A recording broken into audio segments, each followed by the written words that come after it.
I was floating in the observation deck of the Galactic Coalition warship Triumphant Dawn, sipping the kind of coffee that tastes like melted metal. That's when the news hit me. Earth had sent soldiers. And just like that, everything I knew about military intelligence for the past 23 years became irrelevant. My name is Vaughn.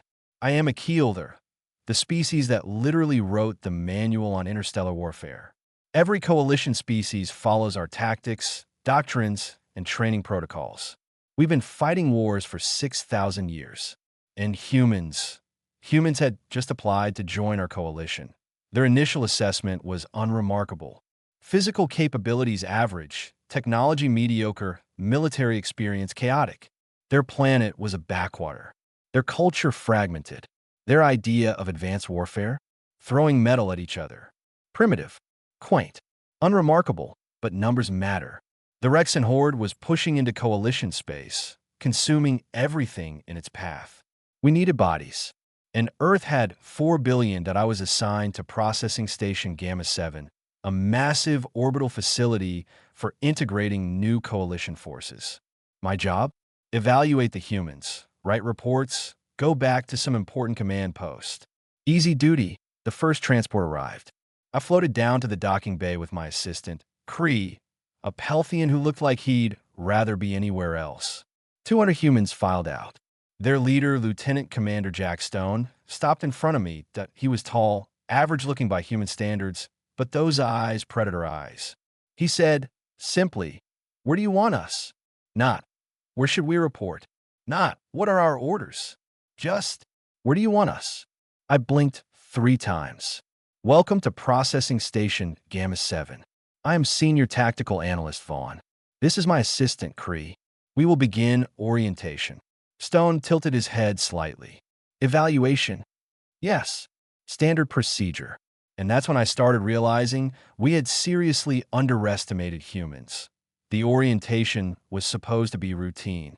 Physical tests, weapon familiarization, basic assessments. Lieutenant Torres, a human soldier, picked up 40 kilograms of standard coalition gear and finished the obstacle course in less than half the expected time. Then she added 20 kilograms of extra equipment and barely broke a sweat. Stone's team carried rifles older than some coalition fleets. When Sergeant Webb fired, he vaporized targets at 1,200 meters. With weapons we thought were primitive, I could feel my 3 stomachs turn. These humans weren't average. Not even close. Stone finally leaned back and said, calmly, "We are good at war." "Very good. And the Varaxans are about to find out exactly what that means." And I realized the truth. Earth hadn't sent soldiers. They had sent killers. The humans' abilities weren't just surprising. They were terrifying. After the obstacle course, we moved to weapons familiarization. I expected them to fumble with our standard coalition pulse rifles. Weapons in service for 3 centuries, precise, reliable, no recoil issues. Instead, they looked at them like we'd handed them toys. "No recoil?" Sergeant Webb muttered, turning the rifle over in his hands. "Interesting. What's the stopping power against armored targets?" I explained. He nodded, then pulled a weapon from his pack.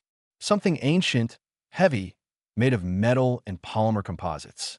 "M118 LR," he said casually. 7.62 millimeters. Effective 800 m, 1,200 m with skill. Targets that fire back? I've done 1,500 meters. Confirmed kills. Weekly. I froze. Did he just casually say he killed real targets? People that far away? Kree stammered, "But those weapons are inefficient. Ammunition limited, recoil huge. Most species are not humans," Webb said flatly. Then came the demonstration. On the firing range, holographic targets appeared. One by one, they were obliterated. 800 meters. 900, 1,000. 1,200. Each shot precise, deadly, almost effortless. 20 rounds. 0 misses. I was speechless. Stone leaned back and said calmly, "Analyst Vaughn, we need a private conversation. Somewhere with strong alcohol, if your species can process it." We sat in my office. I poured whiskey, 6 cycles aged, strong enough to strip paint. Stone sipped, nodded approvingly. "Nobody mase. No cough did I ask the question that had been burning in my mind. Your submitted data, it's inaccurate. Your soldiers are stronger, faster, more resilient. How? Stone leaned forward, eyes piercing. Analyst, do you know Earth history?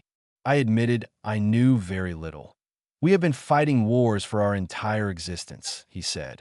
Tribal conflicts, territorial disputes, religious crusades, ideological struggles, wars for survival. Every weapon, every environment, every opponent, all of it shaped us. My stomach sank. All that horror taught us efficiency, survival, adaptation, and most importantly, Stone's voice dropped. The species that survives is not the strongest or smartest. It's the one willing to do whatever it takes. He leaned closer. The data you got? That's civilian averages. You should have asked about the soldiers. You should have asked what humans do when they volunteer to walk into hell. You should have asked about us. The ones who wear the uniform because we are good at it. Not because we have to.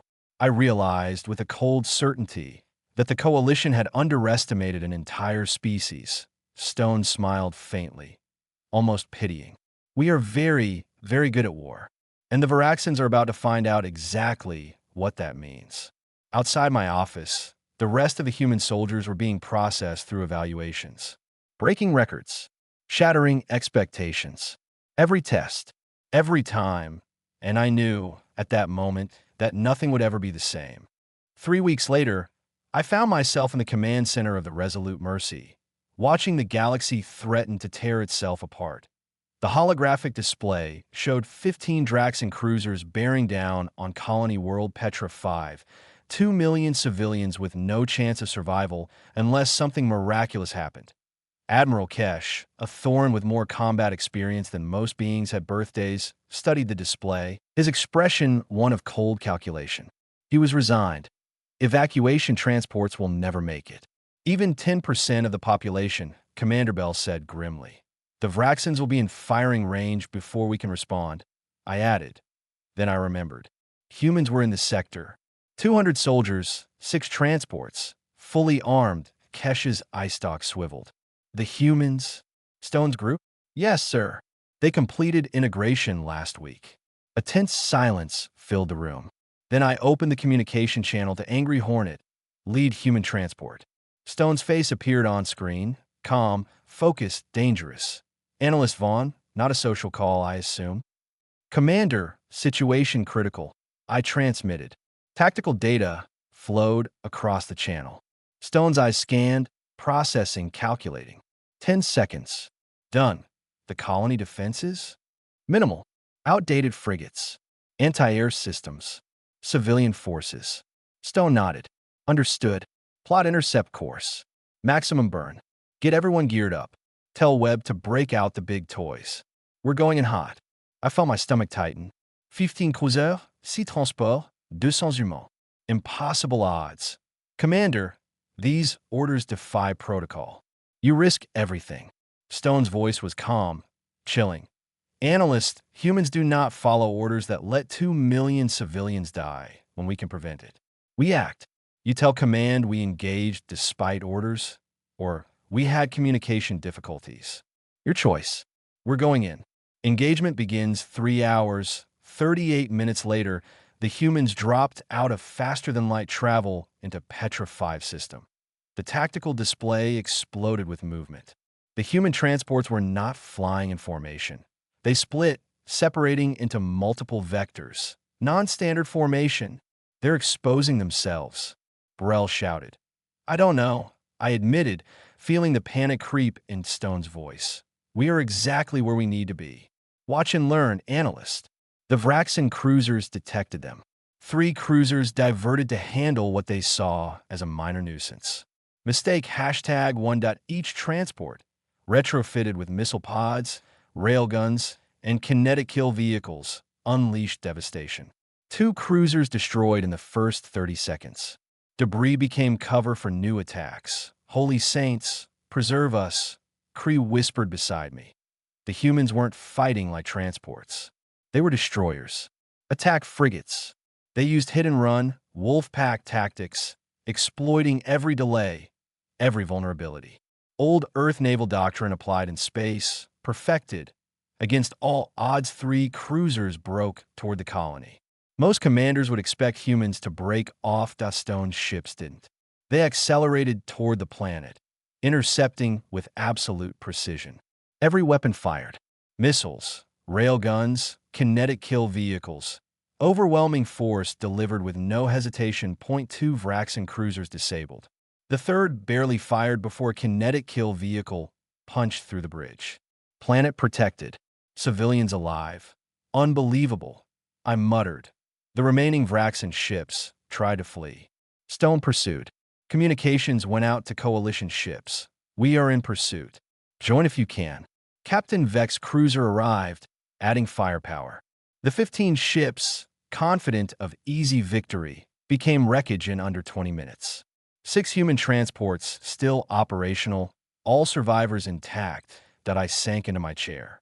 2 million lives saved by 200 humans. Admiral Kesh turned to me, awe and disbelief in his eyes. Analysts, they just defied every tactical expectation we have. They didn't just survive. They won. Stone appeared on screen, bloodied, exhausted, disheveled, but calm. Colony secure. 0 human casualties. We're ready for the next mission. The battle over Petra 5 had ended, but the galaxy's nerves were raw. News of 200 humans annihilating 15 Vraxan cruisers spread like a supernova. Coalition commanders were stunned, some terrified, some scrambling to adjust strategy. That I stood on the Resolute Mercy's command deck, trying to record every maneuver, every weapon, every tactic the humans had used. My data pads were overloaded. Nothing in Coalition doctrine matched what I just witnessed. Analyst Vaughn, Admiral Kesh said, his voice calm but tense. Do you realize what they just did? Yes, sir. They didn't just save Petra 5. They shattered our expectations. They rewrote the rules of engagement. Kesh's 4 eye stalks swiveled in unison. And they're just getting started. Human Initiative Stone's transports didn't rest. Within hours, they regrouped, repaired, and launched a calculated offensive toward the Vraxan staging system. Coalition intelligence had mapped the Vraxan fleet supply and command nodes. Normally, it would take months to plan a coordinated strike. Well, months. They did it in under 12 hours, using data from Petra 5, previous engagements, and their own battlefield intuition. Stone communicated with me via secure channel. Analyst Vaughn, we're going to hit them where it hurts. Supply lines, command hubs, orbital refineries. Minimal exposure for civilians. Maximum impact. Your coalition doctrine slows us down. We don't do slow. Commander, these targets are deep in enemy space, I said. Your ships are ready. Trust us. And that was it. No hositaschen. No epids. Humans moved like predators with purpose. Every transport acting as a multi-role attack ship. Each crew member perfectly synchronized. Perfectly lethal. Shock and awe in Vraxan space. The Vraxan command network barely had time to react. Human ships struck with surgical precision. Missile barges, railgun volleys, kinetic kill vehicles tearing through armored cruisers. Each engagement lasted minutes instead of hours. The Vraxans had expected conventional coalition tactics. Calculated, slow, careful. They had never encountered humans. Every prediction failed. Every defensive measure was bypassed or destroyed. On the tactical display, I tracked dozens of Vraxan vessels destroyed or disabled within the first 48 hours. Human casualties? Almost none. They were ghosts, hunters, and the hunters were relentless. Admiral Kesh leaned close, voice tight with disbelief. Analyst, they're not just winning. They're rewriting the war entirely. The Vraxans, our enemies, cannot adapt fast enough. Coalition reaction reports poured in from across coalition space. Colonists rescued.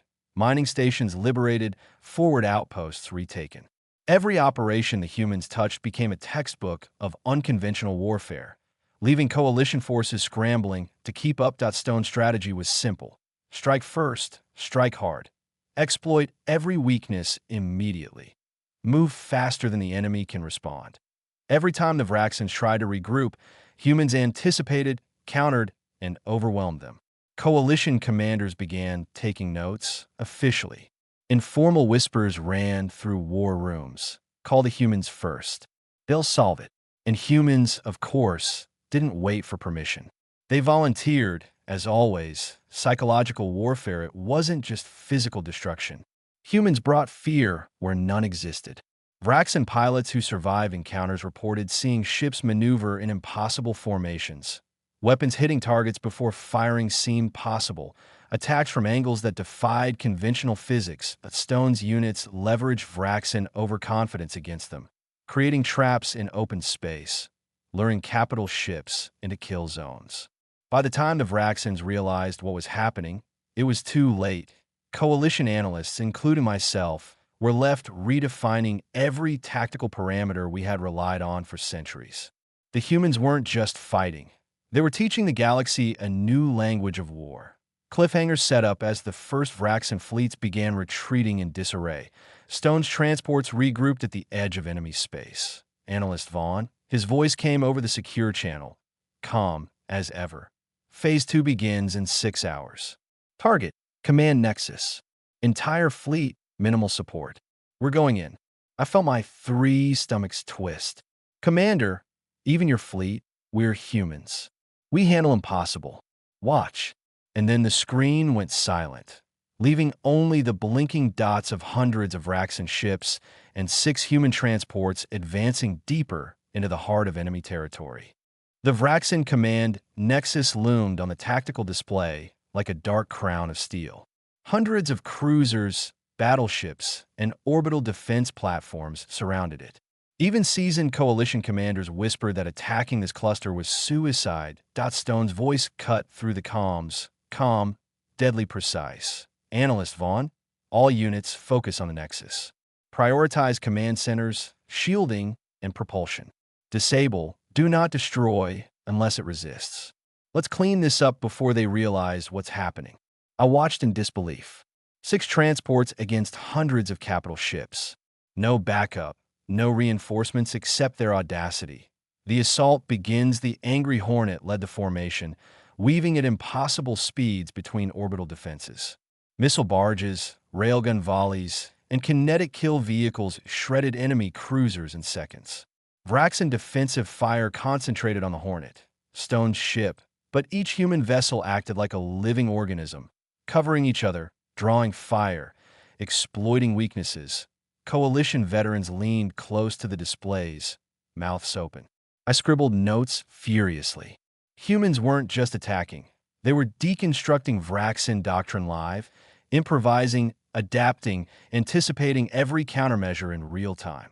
The Command Nexus Breachstone's transport split, darting into the enemy formation with terrifying coordination. They struck the Nexus's orbital shields simultaneously, bypassing redundant layers with weapons no Vraxan engineer had anticipated. Kinetic projectiles, precision railgun strikes, and experimental energy weapons adapted from human designs. Within minutes, sections of the Nexus were in flames. Communications jammed. Command ships incapacitated. The Vraxan fleet's coordination collapsed entirely. Analyst Vaughn, I thought they're doing what no one believed possible. The humans don't stop. Stone's forces didn't wait for surrender. They pressed the attack relentlessly, disabling ship after ship, leaving Vraxan captains scrambling to save what remained of their crews. Every human maneuver displayed tactical genius tempered by instinct honed over millennia of conflict on Earth. Admiral Kesh muttered something I will never forget. They're not fighting to survive. They're fighting to win, completely, decisively. And the Vraxans have no idea what hit them. The surrender 3 days later, the Vraxan command, their fleets shattered, their capital destroyed, sent envoys. Stone boarded their flagship, not in triumphal arrogance, but with the same measured professionalism he had displayed in the Gamma 7 docking bay. He delivered the terms of surrender: full cessation of hostilities, disarmament, and compensation for coalition worlds. Every word was precise, calm, final. Coalition representatives watched, stunned. The humans didn't just win. They redefined victory itself. Stone's parting words, broadcast galaxy-wide, carried the weight of a human ethos. Earth came to your aid because it was the right thing to do. Because civilized beings do not stand by when others are threatened. We fought alongside you. We bled alongside you. Some of us died alongside you. This war is over. The Vraxans are defeated. But make no mistake, this was not a coalition victory. This was an us victory. Humans and aliens, together. The future will remember this day. Threaten it, and you will meet the same fate. Humans do not do half measures. We do total, absolute victory. Stone out. Aftermath coalition command centers reeled. Analysts, admirals, and tacticians had to rewrite doctrines overnight. Humans had exposed the limits of traditional thinking that I filed my final report. The Stone Doctrine, a complete record of human combat strategies, tactics, and operational philosophy. It became mandatory reading at every military academy in the galaxy. Over the next decade, whenever a new threat emerged, the same question was asked. Should we call the humans? The answer was always the same, yes. If you want it solved, permanently, completely call the humans. And the galaxy learned, in awe and fear, that Earth didn't send diplomats or generals. They sent soldiers, the best humans had to offer, and they were terrifyingly effective. The Legacy I retired 3 years after the war, teaching the next generation of tacticians. But every lecture, every class, every tactical debate reminded me of Stone's words. Humans see the impossible. They calculate the odds, and then they do it anyway. Not because they are fearless. They feel fear like any other species, but because someone has to. And when humans decided someone had to, the rest of the galaxy learned a simple, chilling truth. Cross humanity, and someone will come for you. And they will not stop until the threat is gone. The galaxy had been reshaped. The Vraxans defeated. Coalition space secure. And humanity had earned its reputation. Not as diplomats, not as negotiators, but as killers in army suits, capable of rewriting war itself.